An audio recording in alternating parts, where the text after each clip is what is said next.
When I was young, my family lived overseas. I lived in Indonesia for a few years, and my mother didn't have the money to send me where all the American kids went to school.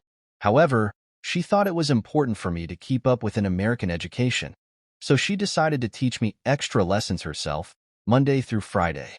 Because she had to go to work, the only time she could do it was at 4:30 in the morning.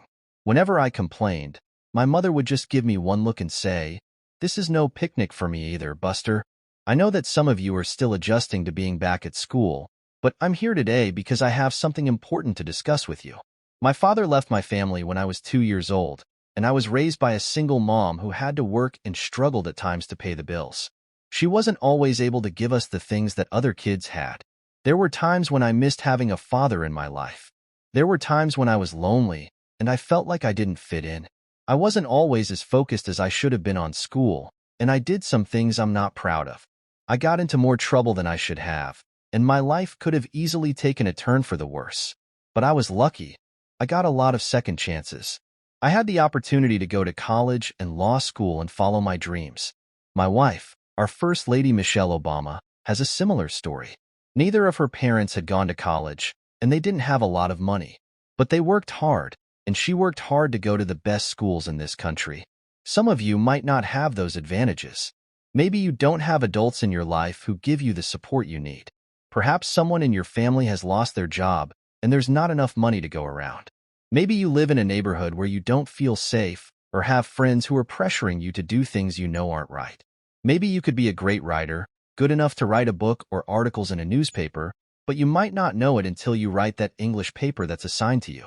Maybe you could be an innovator or an inventor, good enough to come up with the next iPhone or a new medicine or vaccine, but you might not know it until you do your project for your science class.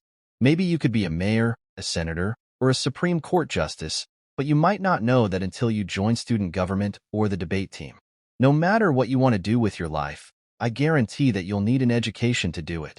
If you want to be a doctor, a teacher, a police officer, a nurse, an architect, a lawyer, or a member of our military, you're going to need a good education for every single one of those careers. You cannot drop out of school and just drop into a good job. You've got to train for it, work for it, and learn for it. This isn't just important for your own life and your own future. What you make of your education will decide nothing less than the future of this country. The future of America depends on you. What you're learning in school today will determine whether we as a nation can meet our greatest challenges in the future. You'll need the knowledge and problem-solving skills you learn in science and math to cure diseases like cancer and AIDS, develop new energy technologies, and protect our environment. You'll need the insights and critical thinking skills you gain in history and social studies to fight poverty and homelessness, crime and discrimination, and make our nation more fair and more free. You'll need the creativity and ingenuity you develop in all your classes to build new companies that will create new jobs and boost our economy. We need every single one of you to develop your talents, skills, and intellect so you can help us old folks solve our most difficult problems. If you